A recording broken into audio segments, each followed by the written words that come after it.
But when we went on the Blue Ghost cruise, that's when they had the women. Right. So in 1989, the Lexington was used for training purposes. Training. You went in '62, I think it became a training, and it was in commission 1 year shy of 50 years Right. when it was taken out, and the last pilot that landed on it was a woman. Right.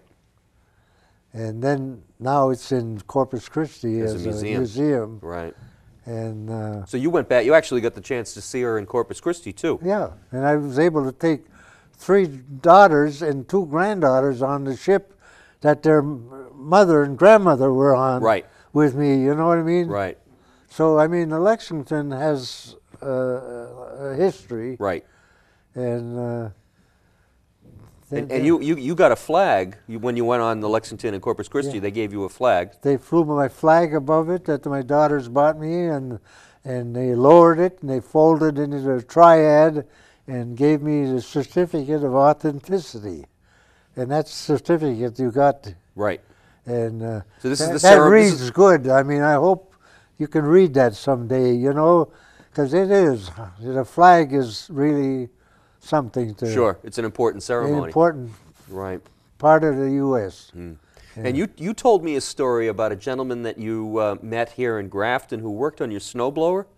Yeah. And he played ball with me in Newport at the training station. So when you were training in Newport, played ball on the same team. In the same team. And then you ran into him here in Grafton. In the 50s, right. when I had my snowblower fixed at Ruby Marine. And I looked at him and I said, I know you. And it took us a little while to figure out where I met him. Right. And one thing leads to another, and the conversation turns. You're both in the Navy, and you figure out you both played on the same ball team. And he's probably still around, you know, because... We'll go track him down and ask him what kind of ball player you were. Yeah. Well, he'll tell you I was a good ball player. I was. I'll admit that. Mm. I was... I could have been another Ted Williams, maybe, because I was a left-handed batter. Uh-huh. And when I played in Worcester, Ted Williams played against Holy Cross at Fitton Field that same June. And on those letters you see that I got, I'm going to look at them. And in one of the letters, it'll tell about the World Series in 1944 in Pearl Harbor, when there was no World Series in the U.S. Mm-hmm. The Navy played the Army a 7-game series in Honolulu, and I went to every game, and I have the names of some of the players, like Bill Dickey and, I'm trying to think of the others. So these were major league ball players that were serving in the armed forces. That played in the Navy and in the Army. Right. And the Navy won the series in 7 games, and I think Schoolboy Rowe pitched, and Ferris Fain, he was in the National League. And I wrote this to my parents. That's what those names are in those letters. In the letters somewhere that you sent home, right. When I'm on the requisite, you know, because we were in Pearl Harbor, and I was able to have liberty every day being a chief, and I went to all the games. While we were in Pearl Harbor. We operated out of Pearl. And that was in '44, when I first went to the Minesweeper. So that's why those letters have a lot of information in there, and the dates mean a lot, you know? Right. It's a recorded history that mates up with the timeline. Yeah. Sure. And I mean, some of the letters were written in pencil and some in ink, and I can make them out pretty well.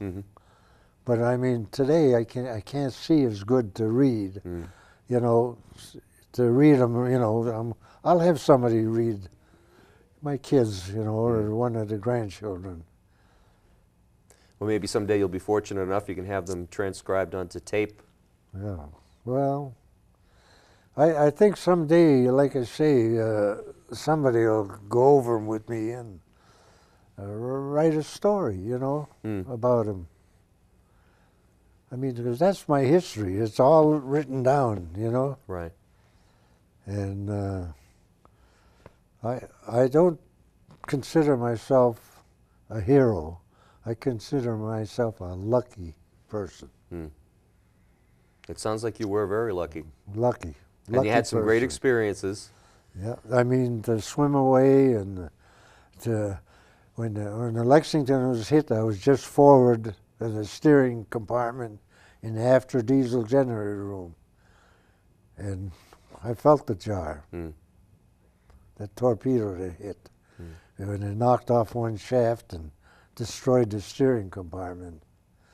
And I could see the water coming through the wires from the steering in our area, because that's where the feeders were.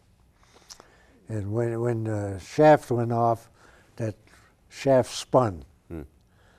And we went around in circles that night. We never hit a ship in the force. Went around in circles until they could control the engines.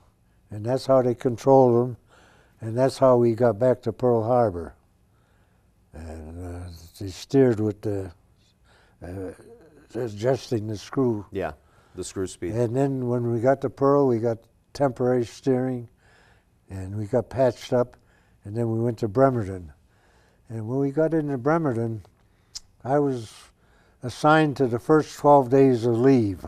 Everybody was going to get 12 days in the, while we were in being repaired.